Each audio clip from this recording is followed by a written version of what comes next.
Assalamualaikum warahmatullahi wabarakatuh. Shalom, Om Swastiastu, Namo Buddhaya, salam kebajikan.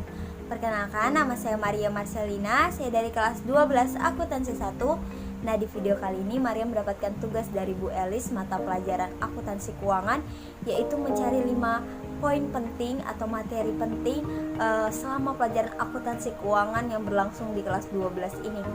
Untuk mengetahuinya lebih lanjut tentang 5 materi yang akan Maria bahas, simak terus videonya. Yang pertama, pengertian rekonsiliasi bank dan tujuannya. Rekonsiliasi bank adalah proses atau cara pencocokan atau penyesuaian tentang informasi transaksi saldo kas antara saldo kas nasabah dan saldo kas bank. Nah, tujuan kita adakan rekonsiliasi bank itu sendiri adalah yang pertama, kita mengecek ketelitian antara pencatatan antara perusahaan dan dengan bank.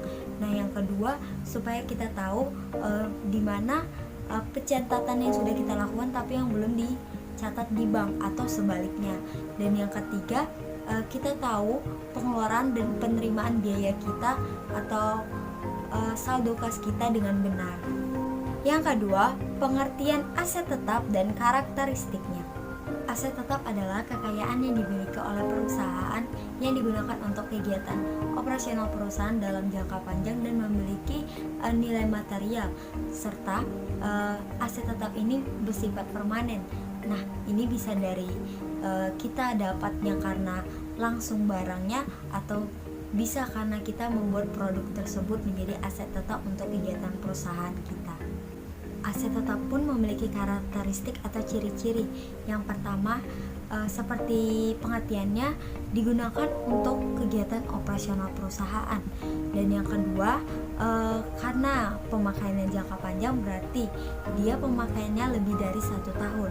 Dan yang ketiga itu, dia punya nilai cukup material atau dia punya nilai gitu, bisa diperjualbelikan tetapi dengan harga yang tinggi gitu. Terus yang keempat, dapat dipakai berulang-ulang karena jangka waktunya yang panjang, pasti dia dapat dipakai secara berulang-ulang dalam waktu yang lama. Dan yang kelima, dia tuh ada bentuk fisiknya. Yang ketiga, cara-cara memperoleh aset tetap. Jadi teman-teman, ada beberapa cara yang digunakan perusahaan untuk memperoleh aset tetap. Yang pertama, karena adanya pembelian tunai. Yang kedua, karena adanya pembelian secara kredit atau angsuran. Yang ketiga, karena adanya pertukaran dari aset lama kita dengan aset baru yang kita inginkan. Yang keempat, karena adanya kita membuat sendiri, jadi kita membuat produk untuk dijadikan aset tetap dan digunakan untuk kegiatan operasional perusahaan. Dan yang kelima, adanya karena kita terima hadiah atau penemuan. Yang keempat, pengertian liabilitas dan jenis liabilitas.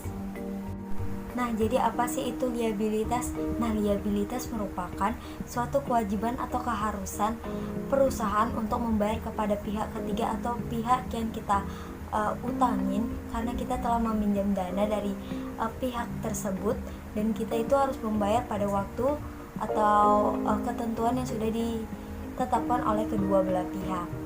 Nah, liabilitas itu dibagi menjadi dua. Yang pertama, liabilitas jangka panjang atau utang jangka panjang, dan yang kedua, liabilitas jangka pendek atau utang jangka pendek. Liabilitas jangka panjang adalah utang atau kewajiban yang harus dibayar oleh perusahaan dalam jangka waktu lebih dari 1 tahun. Sedangkan liabilitas atau utang jangka pendek adalah suatu kewajiban atau keharusan perusahaan untuk membayar kepada pihak lain dengan jangka waktu kurang dari 1 tahun. Yang kelima atau terakhir, jenis-jenis liabilitas jangka panjang. Nah teman-teman, jadi utang jangka panjang atau liabilitas jangka panjang itu sendiri pun dibagi menjadi beberapa jenis. Yang pertama ada obligasi, yang kedua ada wesel, yang ketiga ada hipotek, yang keempat ada utang dagang, dan yang kelima ada dividen. Yang pertama itu obligasi. Obligasi adalah surat utang yang dikeluarkan atau diterbitkan oleh peminjam dengan mengadakan bunga tetap setiap periodenya, dan bunga itu diberikan oleh yang memberi pinjaman. Yang kedua itu ada wesel. Wesel ini sama seperti obligasi, tapi bedanya itu adalah kalau wesel ada yang tidak berbunga dan ada juga yang berbunga, dan bunganya itu sesuai dengan ketentuan antara kedua belah pihak. Jadi bunganya tidak tetap seperti bunga di obligasi. Nah, lalu yang ketiga itu ada utang hipotek. Utang hipotek itu adalah jenis utang jangka panjang yang menjaminkan aset. Kalau kita minjam gitu, misalnya kita minjam dana ke perusahaan A, kita harus menjaminkan juga aset kita kepada perusahaan A itu. Jadi misalnya asetnya ini suatu aset yang tidak mudah dipindah tangankan, seperti kayak tanah, kendaraan, gedung, dan lain sebagainya. Nah, berikutnya itu ada dividen. Dividen merupakan laba bersih dari perusahaan, di mana laba bersih itu dibagikan kepada para pemegang saham gitu. Jadinya itu termasuk laba ditahan karena itu bukan sepenuhnya milik perusahaan, jadi dikatakan utang jangka panjang. Dan selanjutnya itu ada utang dagang. Nah, utang dagang ini kan sebenarnya ada utang dagang yang proses pembayarannya itu nggak lebih dari 1 tahun, tapi kenapa dinamain utang jangka panjang? Karena ada dimana pembeliannya itu pembayarannya itu lebih dari 1 tahun. Nah, teman-teman, itu merupakan 5 materi atau 5 poin penting yang menurut Maria itu adalah penting untuk Maria beritahu ke teman-teman supaya dapat menjadi ilmu bagi Maria sendiri dan bagi teman-teman yang menonton video ini. Kiranya dapat berguna untuk teman-teman. Sekian dari Maria. Terima kasih.